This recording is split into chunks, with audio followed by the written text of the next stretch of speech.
Sejam todos bem-vindos, eu sou Anderson Rosa, também conhecido pela alcunha de Frater Goya, e, para mim, improviso é uma verdadeira arte.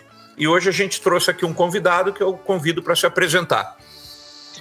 Boa noite, eu sou o James Liberato e, para mim, a música é meu guia espiritual. Já começou de jeito profundo, isso não vale.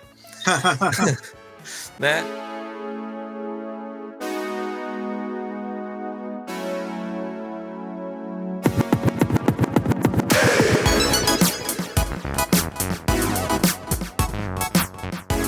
Muito bem, James, né? James. James. Vamos lá. Eu estava procurando, para quem não sabe, contextualizar vocês, alguns já sabem que eu comecei a aprender a tocar bandolim e, por acaso, eu comprei o bandolim desse senhor. E daí eu fui procurar, porque quando eu fui comprar, não comprei diretamente dele, e a pessoa disse, esse bandolim pertenceu a James Liberato. E eu falei, o que é um James Liberato? E daí fui procurar música e coisas assim, e chegamos ao canal desta figura, e que, assim, surpreendeu positivamente bem, porque o universo jazzístico no Brasil, a gente há de convir que é tímido perto de outras vertentes musicais, assim. Então, cada vez que a gente acha é como uma mosca branca, né? Então, Você acha alguém, não é algo tão comum. E eu percebi, já para começar a te dar uma introdução, que você recentemente fez 40 anos de profissão. Sim, sim. E eu queria te convidar para você se apresentar e falar um pouquinho do teu envolvimento com música e com a carreira. Bom, eu comecei a tocar muito cedo, né? Eu comecei a tocar com 12, 13 anos, eu comecei a tocar violão e tal, e comecei a estudar violão erudito na época. E com 15 anos eu fui convidado a dar aulas pelo meu professor. Então, isso para um guri de 15 anos que não tocava porcaria nenhuma ainda, né? Porque, na verdade, com 2 anos de violão eu não tocava grande coisa. Não sou nenhum virtuoso daqueles que sai tocando sozinho tudo. Então, aquilo ali foi eu falei para o meu professor, como é que eu vou dar aula se eu tenho tantas deficiências, né? E aí ele disse, não, eu vou te passar alunos principiantes, eu estou precisando de alguém para dar aula para principiantes. E aí eu topei. E isso foi um pontapé inicial numa carreira, né? Porque eu já queria fazer música mesmo. E aí, com 15 anos eu estava dando aula de música, e aí a gente vai entrando no meio, vai conhecendo outros músicos, vai conhecendo outras pessoas. Comecei a tocar na noite, em seguida, assim, logo depois disso, comecei a tocar na noite. E aí depois eu fiz estudos e tal, montei meus primeiros trabalhos de composição. Meus primeiros trabalhos de composição são da década de 80, 70 e poucos, 80. Eu nasci em 63, né? Com 80 eu tinha 20 anos, 20 e poucos anos. E aí eu fazia composições totalmente intuitivas, mas que eram composições interessantes. Eu não tinha grande conhecimento de harmonia, de composição, mas eu fazia coisas que eram interessantes, são interessantes até hoje, assim, quando eu revisito elas, acho interessante, inclusive o processo, como eu fazia isso. E você se aproximou da música por alguma coisa específica, tipo alguma banda, alguma coisa assim? Ou tipo, não, eu quero aprender um instrumento, sei lá, eu sempre quis tocar violão e pimba? Não, eu quando eu era jovem, meus amigos todos ouviam rock. E aí eu dizia, preciso ouvir esse tal do rock aí para ver como é que é, né? E aí nessa de ouvir para ver como é que é, eu me apaixonei por Yes, eu me apaixonei por Led Zeppelin, eu me apaixonei por Deep Purple. E, cara, eu sabia de cor os discos, tanto que eu ouvia, né? Tentava tirar as músicas e tal. E aí depois de uns anos, assim, ouvindo essas coisas, começou a entrar na minha vida também o fusion, né? O jazz fusion. Isso aqui é uma mistura de jazz com rock e tal. Aí começou a surgir caras como John McLaughlin. Nossa, o Benson não é tão Mahavishnu Orquestra, né? Mahavishnu, exatamente. E aí, eu enlouqueci com aquilo, Jean-Luc Ponty, né, com aquelas coisas de, eu quero tocar isso aí. O baterista chamado Billy Coban tem um trabalho solo também. Então eu comecei a ouvir, além do rock, comecei a ouvir esses caras, e aí eu comecei a dizer, vou começar a tocar. Os primeiros sons que eu fazia eram bem malucos, assim, também nessa linha, assim, né, de composição, guitarra com distorção e tal, os compassos quebrados, umas coisas malucas. E é engraçado que na época que você está falando aí, você vai mergulhar de cabeça no progressivo e no fusion, né? Exatamente. O auge, né? Eu costumo sempre falar para o Marcelo, seja bem-vindo, Marcelo. Boa noite. Né? E aí? Num outro fuso horário. E é engraçado porque eu sempre comento com ele assim, que essa época da música ela é muito interessante porque os caras estavam explorando o limite do instrumento, eles se não tinha um instrumento que fazia o som, os caras criavam um instrumento. O próprio Jean-Luc Ponty começa com aquela coisa do violino elétrico, né? Então era uma experimentação muito louca, e imagino que para você devia estar o quê ali com uns 15, 16 anos, é isso, né? Então um pouquinho mais, né? 73, um pouquinho mais, né? 80 eu já tinha meus 20 anos ali. Pois é, 80 já tinha meus 20 anos. Cabeça explodindo, né, com tudo isso. Sim. Inclusive, essa coisa que tu falou de criar os sons era muito maluco, né? Porque eu não tinha dinheiro para comprar equipamentos e tal. E aí eu tinha uns amigos malucos que eram cabeção em eletrônica. E aí os caras montavam pedais, montavam coisas, e eu comprava os pedais dos caras, e eram uns pedais e tinha umas coisas muito legais, cara, que eu me arrependo, inclusive, de não ter mantido eles, né, porque eram uns troços muito, muito malucos, assim, os pedais, cópia do não sei o quê, cópia do fulano, cópia do ciclano, e eram uns troços muito bons, cara.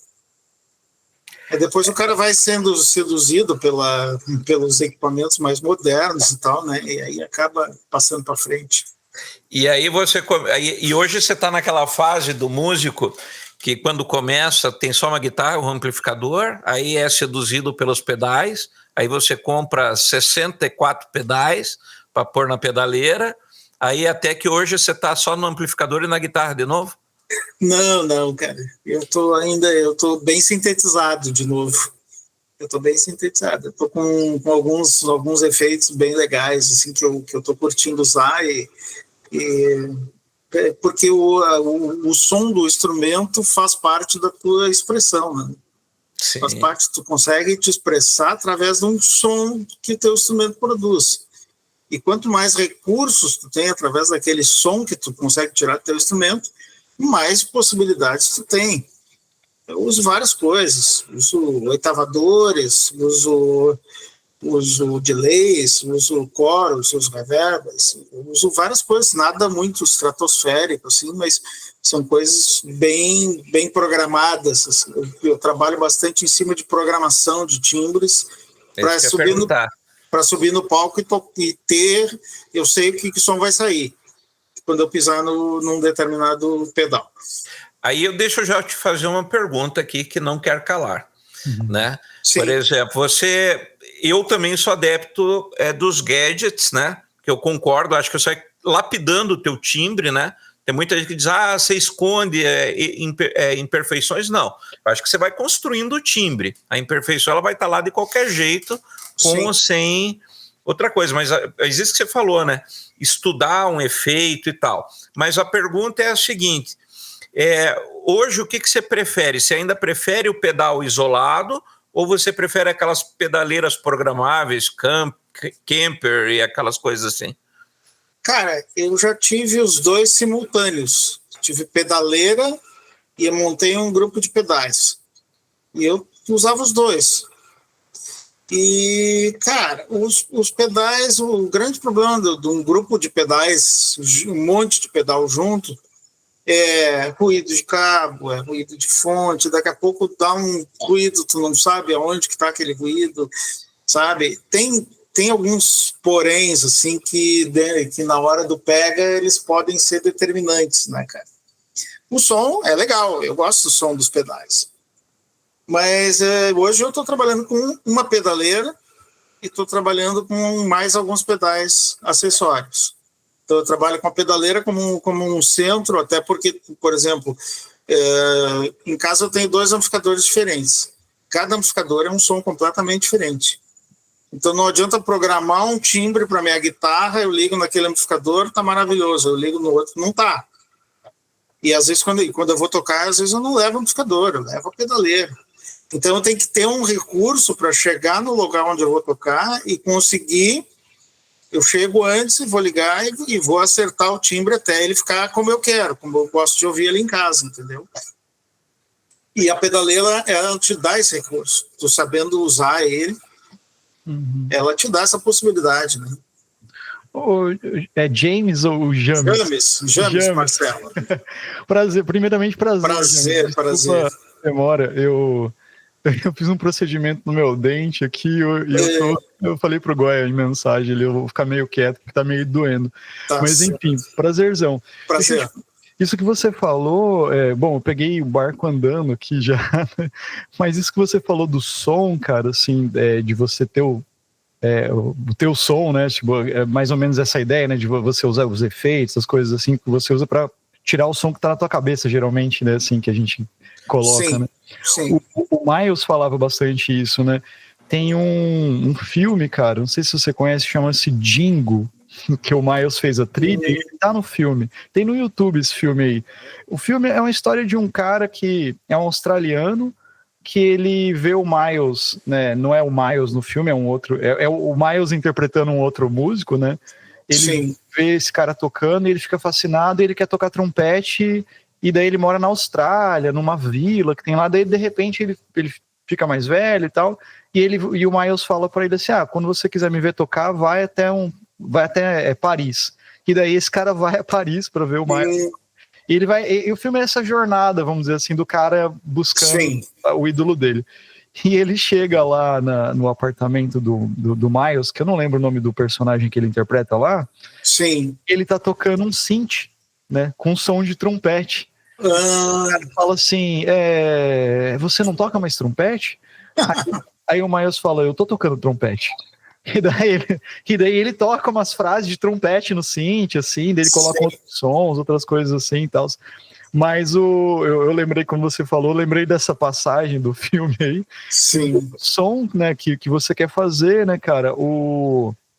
Tem um cara que eu tive aula, o Djalma Lima, que é de São Paulo, e ele falou isso uma vez, cara, que eu cheguei para fazer aula uma vez com ele num festival em Ourinhos. E daí ele falou assim, ele com a malinha com um monte de pedal, ele falou assim, estou usando pedais. Que ele não usava, ele plugava a guitarra direto num amplificadorzinho Polytone dele lá. E daí ele falou uma historinha lá do Coltrane, que o Coltrane falava muito do som que ele queria tirar, e ele falou, eu uso esses pedais para ter o meu som, tirar o meu som, sabe?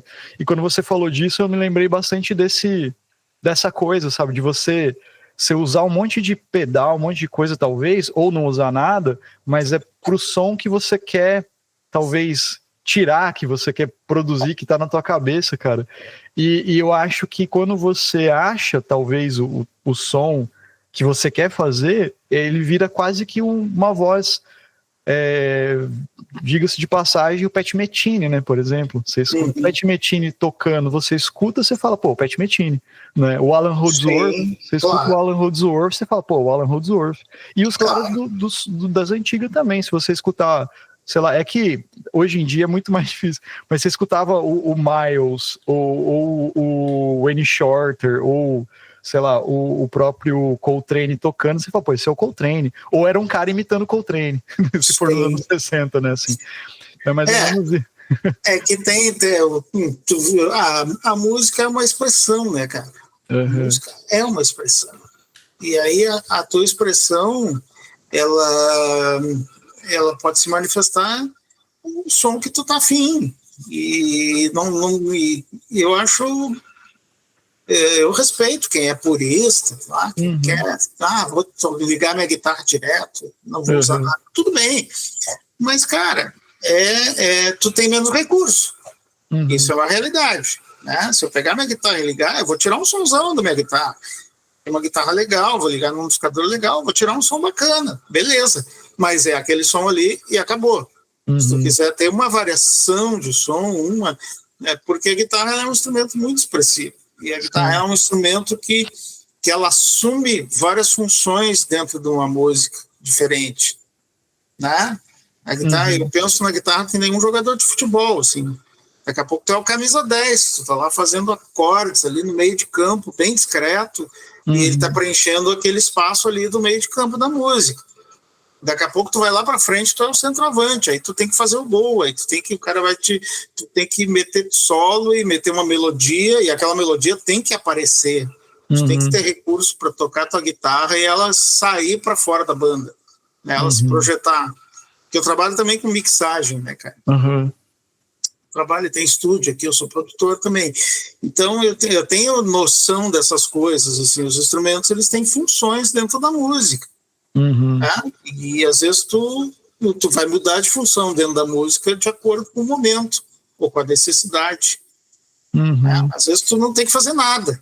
Às vezes tem trabalhos que os caras te contratam para tocar e a tua guitarra é o zagueirão lá, cara, que vai ficar chutando a bola, quando a bola chegar na área tu vai chutar para frente, é isso, entendeu? E aquela ali é a tua função, e se tu fizer mais que isso, os caras que te contrataram vão dizer, pô, bicho, não é isso que eu preciso, cara, sabe?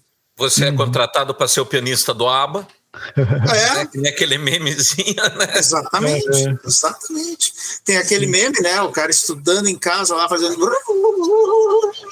Aí chega na banda, o cara toca numa banda de reggae, ele fala assim, ó, E, cara, é a vida do músico, velho. E, justamente falando, aproveitando a historinha do Miles, eu estava lendo, eu tenho aquela biografia dele da Belas Letras, que a gente até conversou, né, com o editor, e o Miles, ele conta que ele usava o wah-wah no trompete, né? Ele gostava tanto de inovar que ele falou, cara, eu liguei lá, meti um wah-wah para ver que som que saía daquilo. Não sei se chegasse a conhecer o Márcio Montarroios. Não. Trompetista brasileiro, cara. Trompetista brasileiro, virtuoso, tocou com um monte de gente, já falecido. Cara, o cara tocava com pedais, velho. Tocava com delay, tu ouvia o cara e disse, esse é o cara. Por quê? Porque ninguém tocava trompete, gravava os trompetes com efeitos e tal. Aí quando tu ouvia uma gravação com aquele trompete solando, com delay, com sei lá o quê, é o Márcio Montarroios, que é o cara... Anota esse nome, dá uma procurada aí que tu vai ver esse cara tocando. Vou procurar. Lá em Curitiba tinha o Saúl do Trompete, que também o cara era dono de bar, daí ele ficava atrás do balcão, quando chegava 10 horas da noite, o cara ia para um banquinho, pegava o trompete e pau. E só jazz. E também o cara era muito louco, e quem tocava com ele, não sei se conhece de nome, é o Valtel Branco, e o Valtel Branco, que era preto, ele é o cara que arranjou o tema da Pantera Cor-de-Rosa para o Henry Mancini. Só que o Henry Mancini só foi assumir isso em 96. Que aí teve um baita de um processo e daí ele reconheceu que foi o Valtel Branco que fez o arranjo para a Pantera.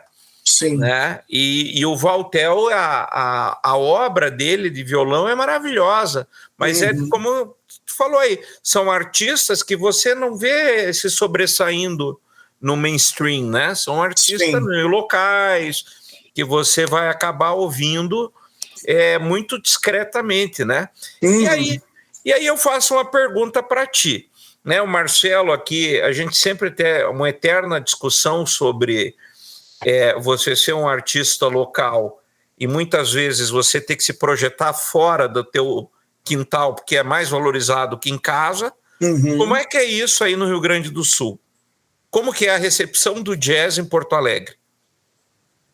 Cara, é uma mulher de fases.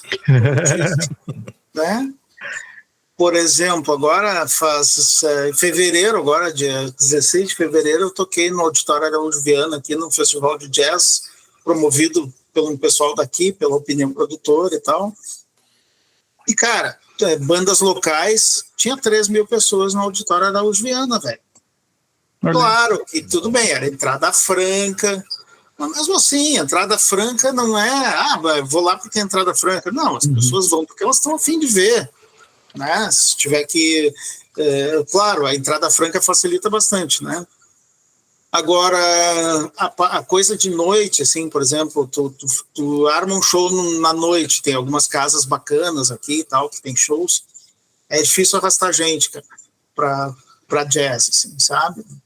Já fiz shows em casas noturnas aqui, quando tem um mote, assim, tipo, bom, lancei meu CD em 2019, que casualmente foi o ano que começou a pandemia, e aí no fim o CD ficou na gaveta e eu voltei a lançar ele em 2022, sei lá, 23, ali quando acabou a loucura.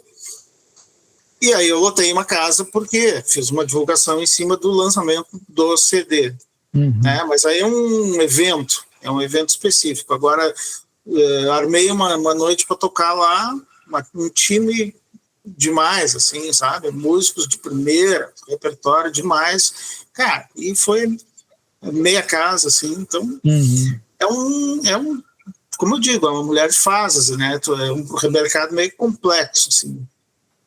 Não dá para viver de jazz, tocando.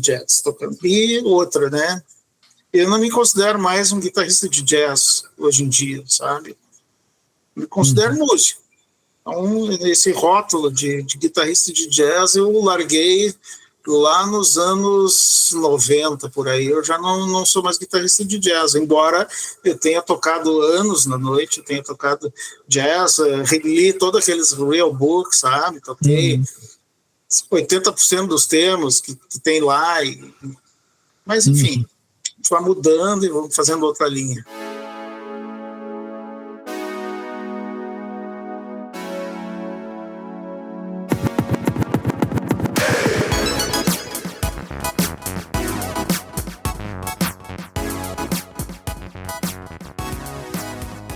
Pois é, e aí falando em Tem Outra Linha, eu assisti vários vídeos teus, inclusive com um gaiteiro lá tocando, tal, um sanfonista.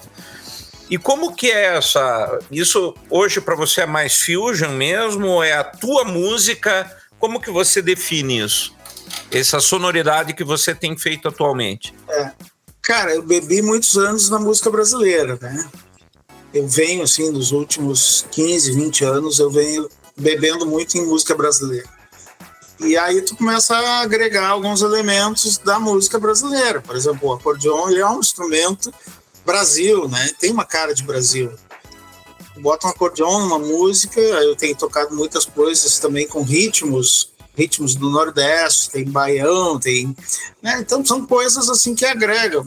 E assim como eu tenho outras coisas que eu componho e que eu não sei nem te definir o que são, entendeu? Tu me pergunta, mas o que é isso aí? É um samba, uma chacareira, sei lá o quê? Eu não sei nem te dizer o que é, mas enfim, é a minha música. Eu faço ela. E o acordeon é um instrumento, eu uso muitos instrumentos com função definida dentro da banda. Eu tenho a minha banda sempre com no mínimo 2 ou 3 solistas. Isso eu acho fundamental, assim, subir no palco com 2, 3 solistas diferentes, para tu criar sonoridades diferentes e momentos diferentes, né? De timbre, inclusive, né? E você hoje está mais para o improviso ou para a composição? Por exemplo, você vai no palco e diz, agora é o momento de fazer uma jam aqui, vamos embora. Não, os meus shows, eu trabalho com composições pré-estabelecidas e áreas de improviso.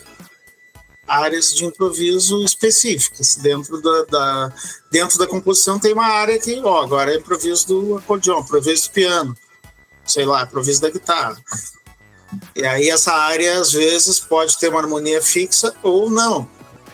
Por exemplo, tem um tema no meu disco que tem uma área de piano de improviso que inclusive eu nem toco.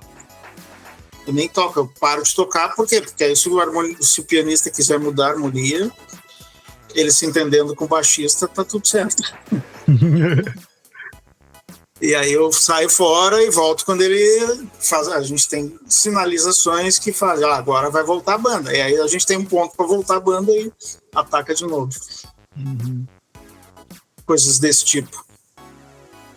Isso é muito legal. E me diz uma coisa, quem que são as tuas grandes influências? Como é que você se considera? Porque quase todo músico eu vejo que tem uma pegada assim, eu tenho minha fase que eu vou trabalhar tal sonoridade, eu tô ouvindo muito fulano lá e eu tento agregar aquilo na minha música, né? Quem que são esses caras para você que colocam cor na tua aquarela? Olha, eu, como todo guitarrista, eu escutei muito, como todo guitarrista de jazz, né? Vamos voltar para aquele conceito lá anterior. Eu escutei muito George Benson, escutei muito aqueles caras da antiga, lá, Joey Pesco, com aqueles timbres de guitarra acústica limpa, tal, clean, né? Aquelas guitarras gordas, timbrão gordo e tal. E depois escutei muito o Pat eu conheço muita coisa dele. Depois eu comecei a ouvir os guitarristas brasileiros, tipo Hélio Delmiro, escutei muito o Heraldo Monte, tive contato com ele, inclusive em Porto Alegre, sabe?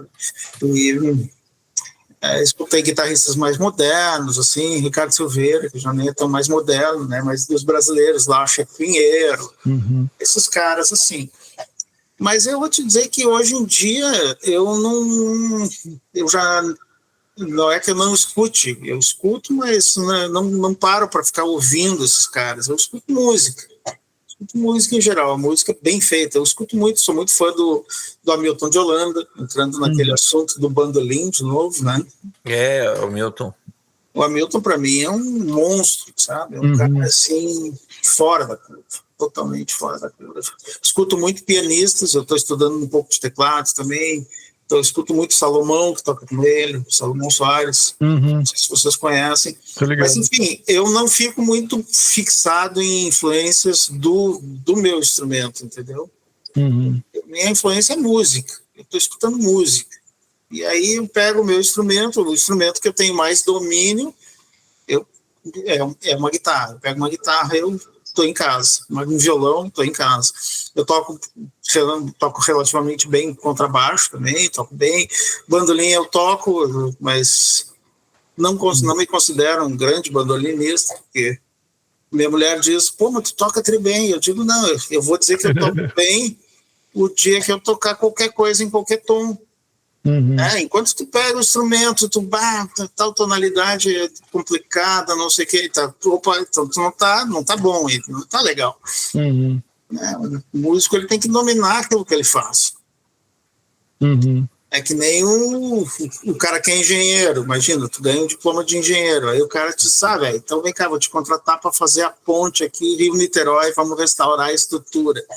Aí tu olha assim, nunca fiz uma ponte, como assim? Então o cara não está preparado para aquilo. Tu tem que te preparar para as coisas que vão ser colocadas para ti de acordo com a tua profissão, né? Pois é, aí entra naquele velho dilema, que você sempre tem a turma que defende que a música é feeling, eu sento no instrumento e vou achando o meu feeling ali. E daí fica naquela, o macaco batendo no teclado tentando escrever Shakespeare, né? Você nunca vai chegar lá.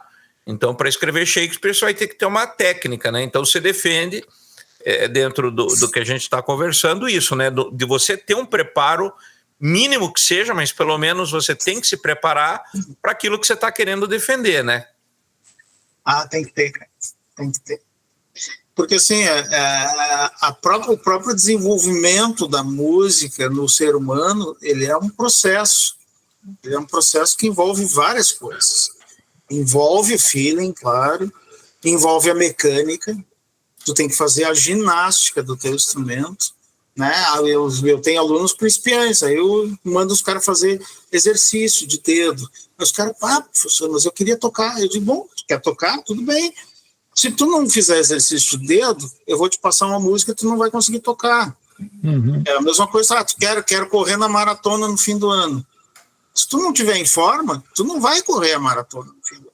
Entendeu? Então tu tem que estar em forma mecanicamente para tocar teu instrumento. Então essa é uma coisa. Aí tu tem que ter domínio sobre notas e tal, domínio sobre escalas, conhecer essas coisas, né? Se tu não conhece as coisas, fica difícil, até a linguagem entre os músicos. O cara te diz, é modo dórico, sei lá o quê. E tu não sabe o que é o modo dórico, tu vai ficar, legal, né? Tu vai fazer valeu, o quê? Valeu, beleza, boa ideia, vamos nessa. Então, tu tem que ter as ferramentas. As ferramentas não são a única coisa que tu precisa ter. Não adianta tu ter as ferramentas e tu não saber usar. Então, não adianta, tem que tocar. E tu tem que facilitar os processos. Tem um músico que ele é intelectual, né, que ele raciocina tudo que ele faz, e tem um músico que é o oposto, que ele não raciocina nada, ele só toca. Mas eu já fui assim, entendeu? Eu ia pro bar tocar e tentava tocar tudo de ouvido. E aí o que acontece? Daqui a pouco tu te perde, daqui a pouco tu tá perdido, tu não sabe para que lado tu vai. E se tu tem as ferramentas, tu te perde menos. Não vou dizer que tu não te perde, né? Mas o recurso que tu tem para tu te achar, não, peraí, o cara tá na tonalidade tal, não, tá, deu, tô dentro. Tu te acha muito mais rápido, tu te recoloca na música muito mais rápido se tu te perder. Esse é um grande lance, né, que eu digo sempre para meus alunos, a diferença do músico experiente para o músico principiante é que o músico principiante ele se perde, ele não sabe se achar de volta. E o músico experiente ele se perde e no segundo seguinte ele já se achou. Tanto que às vezes não transparece, né, para quem está assistindo, para o cara se perdeu. Quando o cara se perde, assim, fica evidente. É feio, né? É uma coisa meio chato pro músico, né? Não é o fim do mundo também, porque faz parte, mas enfim. Eu vi uma vez um vídeo, eu não lembro agora quem que fez, que o cara tá mostrando justamente o Buddy Guy, que ele tá fazendo um show ao vivo lá, uma apresentação ao vivo, e ele puxa um bend. E você pensa assim, puta, ele errou essa nota aqui, caiu quilômetros fora do bend. E aí ele vai indo, e você fala, cara, tá muito fora, e ele chega no bend. E daí ele relaxa. E você vê na cara dele que foi, se não foi proposital, foi isso que você falou. Ele chegou, ele deu aquela errada, mas eu vou chegar lá. E buscou. Né? Mas assim, é um troço que ele é relativamente longo, esse bend que ele dá, mas é um troço tão absurdo, porque aí você percebe que ele te capturou. Ele começou num erro, mas ele capta a tua atenção e diz, agora vem comigo. Sim. E daí ele puxa e relaxa e você vai junto. Você fala, cara, que alívio. E também tem o que tu quer da música, né? Por exemplo, a música não é perfeição, né? A música não é perfeição. Então, o cara que busca demais perfeição, não posso errar, tem que tocar perfeito. Isso também é um troço meio neurótico, né? Um TDAH assim, da vida, porque acaba virando. A música não é isso, cara. A música não é isso. A música tu tem que te divertir. Se tu não estiver te divertindo na hora que tu tá tocando, tu não vai conseguir chegar nas pessoas que estão lá para te ouvir. As pessoas estão lá para te ouvir para ver, vamos ver o que esse cara tem para me dizer. É que nem nós conversando aqui agora. Se eu não tiver nada para dizer para os caras vão dizer, tá um saco esse negócio aí, não vou nem ouvir esse troço aqui. Não é verdade? E o músico no palco é a mesma coisa. O cara pega e começa a tocar. Aí, 15 minutos depois, os caras aí o que esse cara tem para me dizer? O cara não disse nada ainda. Aí os caras vão, Agora, se tu começa a dizer para os caras alguma coisa, chamar o público para prestar atenção na tua música, e tu tem várias formas de fazer as pessoas prestarem atenção na tua música diferentes, né? Que são processos de composição. Os próprios processos de composição que a gente vai aprendendo e vai estudando são coisas que são maneiras diferentes de tu chamar a atenção das pessoas e de diferentes formas, né? E que necessariamente não precisa cair num clichê. Não, e necessariamente não precisa ter um autoconhecimento teórico e técnico. Quer ver uma coisa, por exemplo, que eu sempre falo? Aí tu vai ouvir lá Pink Floyd. Pom, pom, pom, pom, pim, pom, pom, pom, pom. E, cara, 3 minutos depois tu tá assim, ó, tu tá hipnotizado com aquele negócio. E é um negócio extremamente simples. Por quê? Porque o cara tá te dizendo alguma coisa. E ele tá te dizendo um negócio que não é conclusivo. Ele não tá te dizendo, ó, eu vou ali na padaria agora, tá? Não, ele tá te dizendo assim, cara, eu vou sair agora. E aí tu fica, ô, mano, como assim? Mas onde é que esse cara vai?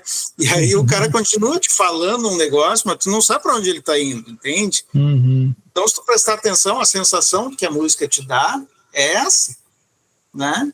O cara vai te ganhando, porque ele não tá te dizendo para onde ele quer ir. Ele tá te chamando para, ó, vem cá que eu quero te mostrar um negócio. Vamos ali na outra sala ali que eu vou. Aí tu já fica, pô, o que será que esse cara quer me mostrar? Quando ele chega na parte da música que ele quer te mostrar, aí tu já entrou na música, né? Ele já conseguiu te trazer para dentro da música. Tu já tá prestando atenção no cara. Ele já ganhou a tua atenção. Isso aí eu acho fundamental, né? Esse lance, até no processo de composição, é meio subjetivo, assim. Por exemplo, você estuda um monte de coisa, tipo contraponto e composição e arranjo e harmonia, e daí você vai compor um negócio, às vezes você nem tá fazendo nada daquilo ali, você simplesmente sai um negócio e fala, pô, isso aqui é legal. Aí você vai analisar e você fala, caralho, não tem nada aqui, tipo assim, de demais, assim, sabe? É mais ou menos nesse sentido aí, pelo que você tá colocando. Isso me lembrou também manja o Sandro Reich? Sim. Então, o Sandro Reich veio para a nossa cidade uma vez para uma oficina que foi por um edital que fizeram aqui, daí o batera que tocava junto comigo, ele fez um projeto e conseguiu trazer umas oficinas com o Sandro Reich. E na escola que eu trabalho aqui, de música, a gente conseguiu, fora da oficina, armar várias aulas. Ó, o Sandro tá aqui, ele tá disponível para dar algumas aulas, assim, quem tiver afim, daí eu cedi uma sala e tal. E daí várias pessoas fizeram uma aula com ele, assim, sabe? E a aula foi meio com bate-papo, assim, na real. Aí, na minha aula com ele falou assim que a gente tocou, ele falou, o que a gente vai fazer, né? Eu falei, mano, vamos tocar aí. A gente tocou um tema, tocou e tal, daí ele falou, cara, você pensa quando você tá tocando? Eu falei, cara, eu acho que sim.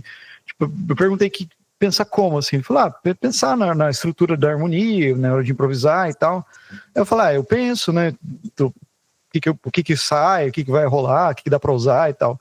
Aí ele falou, então, eu tenho feito várias coisas. Daí ele contou que o processo dele de estudar, ele é autodidata, e que ele não fica teorizando as coisas, assim. Daí ele contou toda a história dele. Cara, eu comecei a tocar criança, assim, assado. Só que chegou num momento que eu precisava entender umas coisas. Ele foi lá e fez aulas. Aí ele entendeu, beleza. Ele sabe tudo o que tá acontecendo. Só que na hora de tocar, é como se ele, tipo, foda-se, não vou ficar pensando. Eu vou escutar o que a música tá dizendo e vamos aí. Daí é um processo que eu acho que rola muito nesse lance, na hora de compor, sabe? Ou na hora de você tocar, que nem você tava falando que hoje em dia você procura escutar música e você não se considera um guitarrista de jazz, você tá mais interessado na música, assim. Talvez é uma maneira de que a gente estuda várias coisas que são fundamentos, né, técnica e harmonia, todas essas coisas, para chegar num ponto de que você tem esses recursos, você tem essas ferramentas, mas você não fica pensando, vou usar isso, vou usar aquilo. A não ser que você foi contratado para fazer um trabalho que você tem que fazer exatamente o que pediram, né? Daí é uma outra coisa.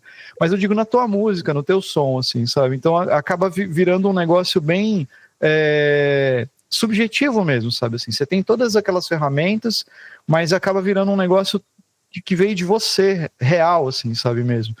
Esse processo, como que é isso para você, James, assim, quando você compõe, quando você toca, você pensa em tudo, você fica teorizando, ou não, simplesmente aparecem as músicas e Como é que é? Você falou do lance do som teu, que você costuma deixar um espaço para tem lá 2 solistas, você deixa o espaço para o solista. Geralmente, como é que funciona? Por exemplo, é livre? Porque eu penso assim, por exemplo, eu componho também. Tem um quarteto que a gente toca junto há muito tempo, assim, desde, sei lá, 2010. E geralmente, cara, na hora dos solos, sei lá, às vezes a música tem 2 acordes. Só que na hora do solo, esses 2 acordes vai para um mundo paralelo, tá ligado? É mais ou menos isso que você faz, que você pensa? Como que é esse processo para você? Que eu não sei se você conseguiu entender. Teve um monte de queda de energia aqui, cara. Foi mal. Cara, assim, ó, eu passei por uma experiência, tá, que eu tava falando com o Anderson antes de tu chegares aí, sobre minhas composições, primeiras composições que eu fiz lá na década de 70 e poucos, 80, sabe? Que eram totalmente intuitivas. Eu não tinha conhecimento nenhum. Eu simplesmente tocava. Eu sabia ler música, porque eu fazia aula de violão clássico. Então eu pegava aquela partitura, lia, tocava, mas se tu me perguntasse que tonalidade é, não sei que tem um sustenido ali que eu tenho que tocar, mas não sei que tonalidade é, não sabia, não tinha estudo de música. E nessa época eu fiz várias composições que são interessantes. Hoje eu não toco mais, mas, cara, eu ouço aquilo assim, eu digo, cara, como é que eu fazia isso, velho? E aquilo era totalmente intuitivo. Eu pensava no som que eu queria achar e procurava aqui, esse acorde aqui, vamos indo, ia, montava as músicas e saía a música. Aí, posteriormente, eu comecei a estudar teoria, comecei a estudar harmonia, comecei a estudar um monte de coisa. E, resultado, meu processo de composição travou completamente. Por quê? Porque eu começava a compor e eu pensava, mas isso aqui tá muito simples. Mas isso aqui tá tudo dentro da tonalidade. Pô, preciso fazer um troço. Não, preciso fazer um negócio mais evoluído. Vamos botar um 251 aí. Cara. E aí eu começava a analisar tudo que eu tava fazendo e não saía porcaria nenhuma. Isso é uma merda, né? Desculpa a palavra, mas, cara, travou o processo, um processo criativo, que era um processo bacana, que era um processo sem fundamento teórico, mas era um processo criativo, velho. E aí tu não pode travar um processo criativo, sabe? Um processo criativo é um negócio que tu não pode. E aí eu comecei a refletir sobre isso. Por que eu não estou conseguindo compor? Era isso. Aí eu comecei a pensar, como é que eu compunha na década de 70, 80? Eu não sabia nada. Eu pensava no som e isso aí ia procurar ele. E aí eu voltei a fazer isso. Aí, claro, aí eu compunha lá 8 compassos. Aí eu disse, agora eu preciso desenvolver esses 8 compassos. Aí eu pegava o conhecimento teórico que eu adquiri e dizia, como é que eu vou desenvolver esses 8 compassos, né? Vou ver, é tonal, não é tonal, é modal, sei lá o quê, que células rítmicas ou que células melódicas eu usei, como é que eu posso desenvolver isso? E aí eu desenvolvo uma composição, algumas delas a partir, então, de um desenvolvimento de alguma coisa que eu criei. Mas o processo criativo, ele é um processo puro, né? Eu consegui trazer de volta um processo de criação pura, assim, tipo, sem ficar pensando, tu não pode estar pensando o que tu está fazendo na hora que tu está criando, porque isso trava, né? E aí hoje eu componho assim, eu faço fragmentos de músicas, depois eu desenvolvo, algumas saem inteiras. Eu tenho músicas que eu compus inteiras e sim, numa tacada, peguei, saí tocando e pim, pim, pim, pim, pronto, saiu a música. E são bem legais, assim, são músicas que o pessoal gosta bastante aqui e tal. E outras são um processo de labuta, né? Tu compõe um trecho, depois tu vai trabalhar em cima daquele trecho, desenvolver. Tem umas que eu não consegui terminar até hoje, porque eu fiz uma coisa que eu acho tão legal e eu não achei uma continuidade legal o suficiente para dar continuidade àquela música, e eu acabei, parada num canto, um dia, quem sabe, talvez saia. Então, mais ou menos esse é o processo.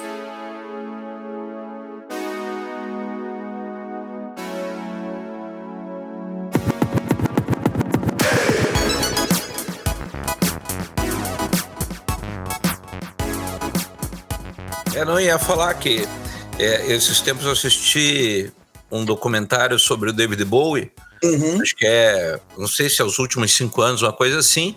E daí aparece o Rick Wakeman falando. Pô, e o Rick Wakeman todo mundo sabe que é um monstro, né, no teclado, né?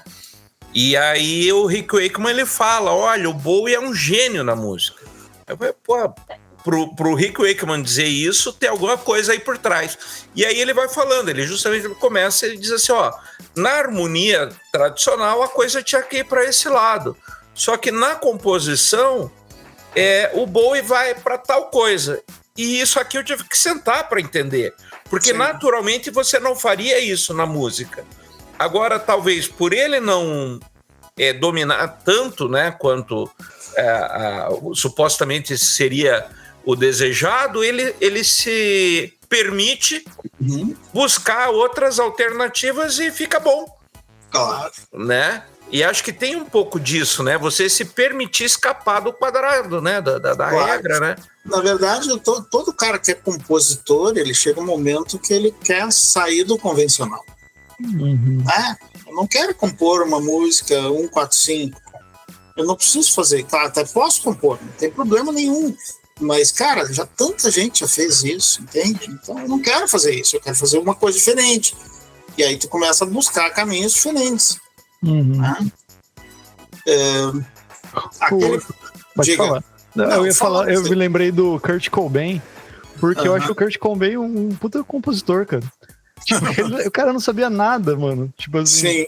As músicas são, tipo assim, são músicas simples, se você for ver. Mas você vai tirar as músicas, por exemplo. Vou tirar as músicas, você vai. Tem umas coisas ali que você fala, pô, esse cara fez isso, mano, assim. O que tava pensando? Era um troço completamente de quem realmente parece uma coisa de quem não conhece música, né? Exatamente, uns acordes maior, tipo, tudo, sabe, um negócio assim. Só que você vai ouvir e fica bom, mano. Tipo assim. Assim, é simples, mas é bom, sabe? Assim, então eu lembrei disso daí, que você falou do Bowie, eu lembrei dessas coisas assim. E um monte de cara faz isso, né? Tipo, por ver. Pois é, mas aí eu te pergunto, James, como é que você vê hoje o mercado de produção musical em geral? Né? Você acha que hoje está surgindo coisa legal ou a coisa está um pouco cansada? Como que você vê o mercado, principalmente o meio mainstream aí, né? Cara, essa é uma pergunta muito complexa, né, cara? Porque a música virou um produto, né? Já era um produto há muitos anos, né, cara? Há muitos anos ela já é um produto comercial. Então, a partir do momento que virou um produto comercial, que tu tem, como eu produzi, sei lá, eu criei um software e aí eu ganho milhões vendendo aquele software. Os caras criam um artista e vendem um artista, às vezes, entre aspas até, né? E ganham milhões em cima daquilo, cara. E tem uma indústria toda que ganha dinheiro em cima daquilo, e não é só. Então, isso é um troço que para o cara que é músico, assim, para o cara que estuda música, para mim, totalmente fora da minha realidade, entendeu? A minha realidade não é essa, e nem é isso que eu busco. Eu busco tocar, fazer minha música, compor, estudar e ajudar os outros. Eu dou muita aula por aqui. Mas o mercado em si, cara, é complexo, sabe? E ao mesmo tempo tem as frentes de resistência, né? Tem uma série de músicos jovens aqui no Rio Grande do Sul, tem muito músico jovem surgindo, instrumentistas, gente compondo, quer dizer, tem uma energia, a juventude ela tem uma energia de produção e de vamos fazer, e de vamos agitar, e eu vou compor, e vou fazer minhas coisas, vou mostrar, que movimenta toda a energia, ela te leva a algum lugar, né? Ela te leva a algum lugar. Então isso aí, existem movimentos, mas esses movimentos eles ficam eles ficam fora da mídia. A mídia hoje é a internet, né, na real. Na internet tu consegue uma projeção de acordo com o número de seguidores que tu tem, né? Então lá, tu vai lá, posta lá, eu posto um vídeo no canal do YouTube. Meu canal do YouTube tem 500 seguidores, então esse é o alcance dele. É o mínimo, é ridículo, comparado com outros, né? Então, Quer dizer, é complexo, muito complexo esse mercado, sabe? Esse mercado, ele, para quem está produzindo música de verdade, ele é bem, bem difícil. Uhum. E aí que tá. Né? Você conhece a teoria dos 1000 seguidores, não? Não, cara. Tem uma teoria que é legal, não me lembro o autor dela, que ele diz assim, você não precisa ter milhões de pessoas. Ele fala, você tem que ter 1000 seguidores leais. E aí ele define assim, você tem que ver, por exemplo, digamos, o quanto que você quer ganhar. Eu quero ganhar, sei lá, 10 mil reais por mês. Bom, se eu tiver 100 pessoas me pagando 100 reais cada uma por mês, eu já consigo esse dinheiro. Mas Sim. O que eu vou fazer para isso? E daí ele vai desenvolvendo essa ideia que você vai criar o teu nicho. Que aí ele diz que hoje, como tem muito essa coisa de você ter a quantidade, né, de likes e tudo mais, ele fala, você vai na direção oposta. Você vai cultivar um jardim de fãs e manter ali. E aí o teu segredo vai ser você conseguir trabalhar esse público para que eles continuem consumindo o seu produto, né? Sim. E que sai um e entrar outro, você tem que manter esse público cativo, né? Então é uma teoria muito interessante, porque hoje você acaba sendo, até devido à super exposição que você tem de música, tendo que partir para o nicho, né? Então, eu tenho, que nem se falou, meu canal tem 500 pessoas, mas você tem 500 pessoas que, de repente, qualquer vídeo que você lança, eles vão assistir. Sim. Né? Que é orgânico, né? Sim.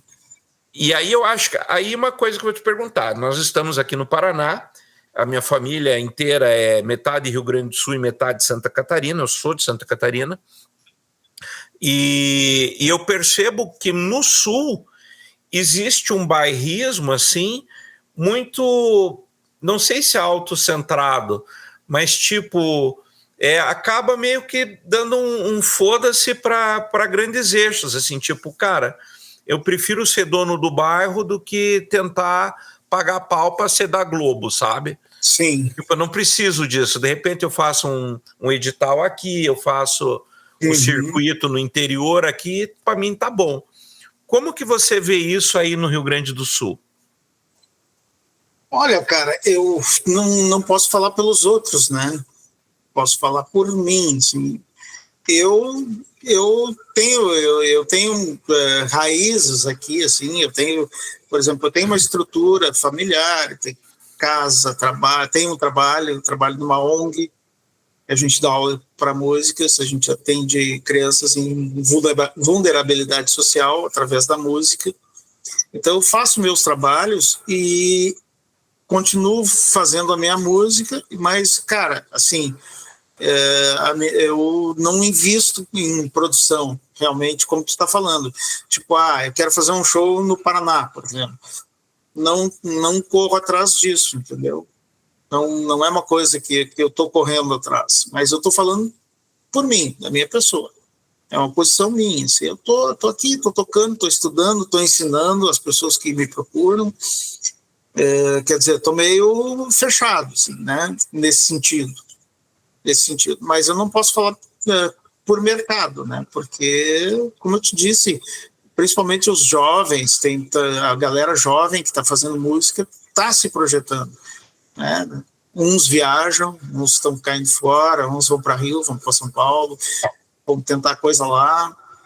A minha geração mesmo, muitos da minha geração foram para São Paulo, foram para Rio ou foram para a Europa.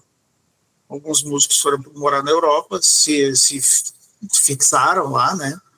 Tem gente que mora até hoje lá. Outros se fixaram no Rio. É que todo lugar onde tu vai trabalhar, ele tem um mercado que é fechado. É fechado. Por exemplo, tu vai trabalhar no Rio.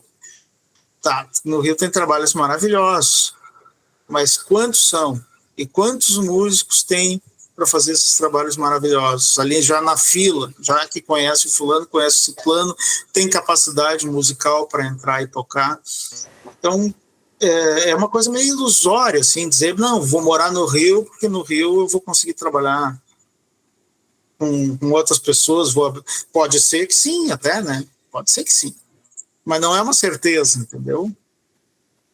Eu penso dessa forma, pelo menos. Sim. E aí, tá. E daí eu vou puxar aqui, porque você comentou que tem um limitezinho de horário. Isso.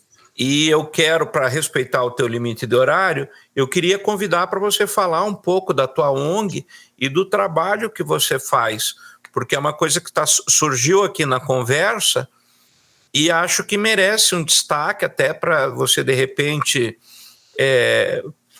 trazer mais pessoas apoiando esse trabalho, sim. sejam aí do Rio Grande do Sul, de fora. Sim. O que é essa ONG, como que é o trabalho dela e qual que é a tua ajuda nisso aí? Qual que é a sua mão aí? Sim. Cara, essa é uma ONG que, na verdade, eu trabalho lá há 2 anos, tá? Eu trabalho lá há pouco tempo. Chama-se Sol Maior. Ela é patrocinada por leis de incentivo e Funcriança, empresas apoiadoras e tal. E a gente tem um atendimento de crianças em vulnerabilidade social e não só as crianças e adolescentes, né? Exato, Sol Maior. Então, crianças e adolescentes em vulnerabilidade social, inclusive atendimento às famílias, né? Então, é um centro de acolhimento, na verdade, e a gente oferece um espaço para essas crianças e adolescentes de socialização através da formação musical. A gente atrai eles com a música e aí, à medida que eles estão lá dentro, eles têm uma família. E os professores são uma família para eles, que às vezes eles não têm em casa, né? Então, eles ganham alimento, ganham oportunidades à medida que eles fazem 18 anos, se encerra o período deles, eles ganham oportunidades, às vezes, nas próprias empresas apoiadoras. A gente consegue encaminhar esses adolescentes para empregos e para formação, né?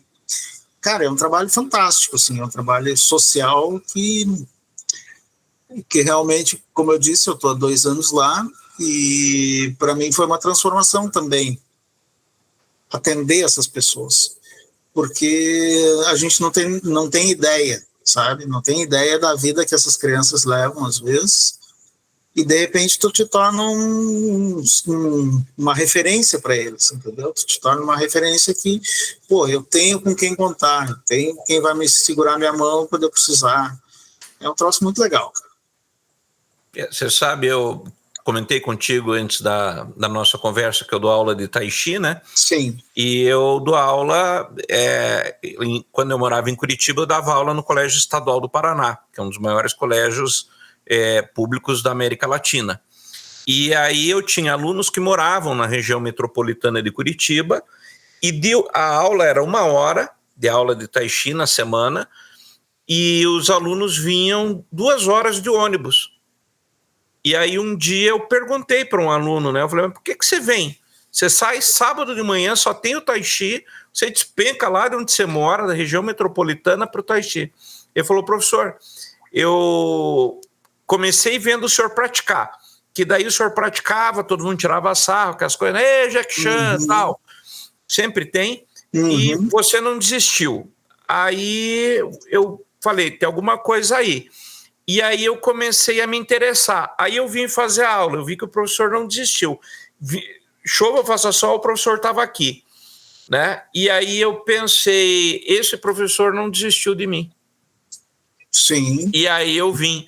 E aí, assim, isso caiu, essa ficha, acho que é mais ou menos o que você está falando, que a pior coisa, eu acho, para um aluno, para um jovem, é quando o professor desiste dele. Porque a gente vira uma referência, como você falou, mas, ao mesmo tempo, se você perde essa referência, não tem mais. Porque, no geral, a família já abandonou, a sociedade já abandonou. Então, o último bastião que ele tem para se segurar é o professor, né?